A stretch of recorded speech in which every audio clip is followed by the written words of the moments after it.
Buenas noches, profesor Navarrete. Quien le habla es Jan Steven Vivanco Dávalos, integrante del grupo 5 del curso Cátedra Vallejo. Estoy cursando actualmente la carrera de Derecho en el segundo ciclo. Vamos a seguir con la presentación. Doy el pase a mi compañera Adelaida. Buenas noches con todos. Yo soy Adelaida Vergaray Pulca de la carrera Negocios Internacionales, curso el segundo ciclo de negocios. Buenas noches con todos. Igual soy Antoine Sánchez Valverde de la carrera Ciencia de la Comunicación. Buenas noches, compañeros. Bueno, yo soy Erika Naimi Salvador Cunha de la carrera Contabilidad. Mi nombre es Yesenia Karen Zambrano Segovia. Soy estudiante de la carrera de Derecho y me encuentro actualmente en el segundo ciclo. Gracias. Buenas noches, mi nombre es Miriam Velarde Tupia. Estoy cursando el segundo ciclo de la carrera de Derecho. Buenas noches, soy Javier Valencia Benítez, estudiante del segundo ciclo de la Facultad de Derecho de la Universidad César Vallejo. Ahora le explico, el tema por el cual hemos invitado a esta entrevista es para hablar acerca de la vida de nuestro gran poeta César Vallejo y la obra Más allá de la vida y la muerte. Bien, buenas noches con todos y todas. Gracias por la invitación. De verdad me alegra muchísimo compartir este espacio con ustedes. Y en todo caso, lo que yo podría decir de Vallejo tiene que ver con dos aspectos importantes. Uno, en relación a su vida, esos procesos históricos que vivió Vallejo. Vallejo nace en los últimos años del siglo XIX y vivió hasta 1938, ¿no? Y digamos, vivió poco tiempo para lo que se hubiera esperado, sin embargo, creo que coincide con algunos aspectos importantes, ¿no? El contexto mismo de vivir en una zona alejada de la Sierra Liberteña, con todo lo que involucra ese proceso de diferenciación y olvido por parte del Estado, y también con procesos históricos en Europa, ¿no? Concretamente la Guerra Civil Española, por ejemplo. Y lo interesante es que todo ese contexto familiar, educativo, social, se ve plasmado en la obra de Vallejo, que ese es el segundo aspecto que quería mencionar, ¿no? O sea, entender a Vallejo no solo basta con leer un libro o la poesía completa de Vallejo, por ejemplo, sino es también entender un poco la vida y ver qué aspectos de la vida se ven materializados en esos textos. Y específicamente Vallejo, ya para hablar de la obra en sí, tiene dos vertientes fundamentales. Por un lado se ve al Vallejo como el Vallejo, el poeta del dolor, ¿no?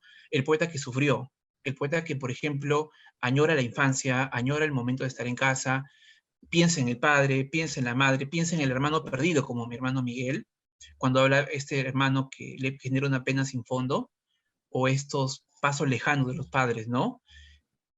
Sin embargo, yo también pienso que junto con el dolor, que es natural en todo ser humano, sobre todo alguien como Vallejo que estuvo en la cárcel, Trilce, por ejemplo, tiene algunos poemas de la cárcel, en donde hasta comenta un poco, el poema 20 de Trilce, por ejemplo, habla de algo tan íntimo como puede ser ir al baño. Pero Vallejo también es un escritor comprometido, un escritor que cree en la humanidad, un escritor que tiene una fe sobre lo que pueden ser los cambios sociales, y creo que ese compromiso político, social, primero, creo que destaca muchísimo el aspecto autobiográfico. Es decir, la voz poética, o la voz narrativa en este caso, no se declara que es Vallejo, no se autodenomina como Vallejo. Pero uno cuando lee el texto y entiende un poco la vida de Vallejo, va a encontrar esos mismos elementos vivenciales, emotivo-afectivos, que inundan la prosa de Vallejo la prosa de Vallejo o el verso de Vallejo, también están presentes en la configuración de ese espacio narrativo del cuento. Porque es el regreso a la tierra, es el regreso a Santiago de Chuco, es el contacto con las vivencias.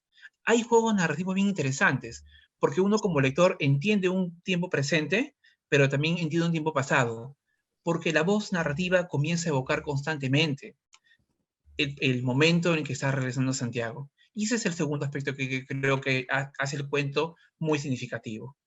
El primero es el elemento autobiográfico, autodenominado.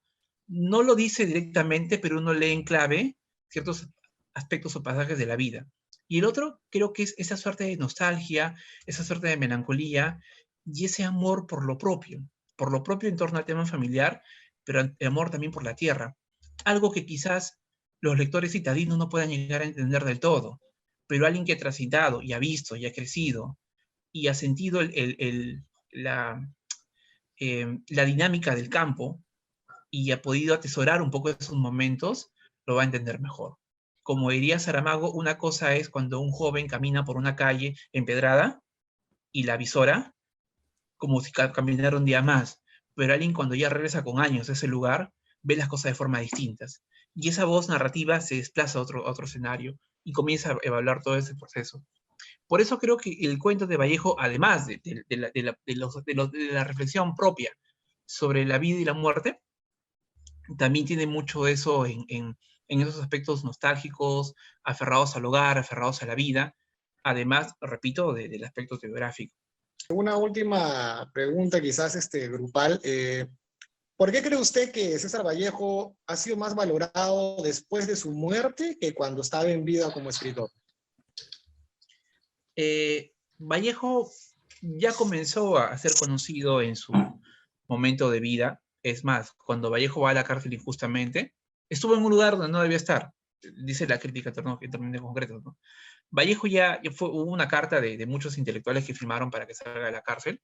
Luego, muchos años después, viene la rectificación del Poder Judicial. Y ya era conocido en su momento y ya se rozaba con varios autores de su momento o con varios artistas de su momento, importantes intelectuales también. Pero claro, digamos que Vallejo coincidió con la época en que estaban los premios Nobel y no gana el Nobel, porque no llegó a ese conocimiento. Están adelantados a su momento, que en el momento mismo no son comprendidos. Son comprendidos en las futuras generaciones. Pero bueno, eso también es parte de la trascendencia humana, ¿no? Bueno, profesor, muchísimas gracias por su tiempo, por sus palabras y por sus sapiencias y por enseñarnos un poquito más sobre la vida de César Vallejo.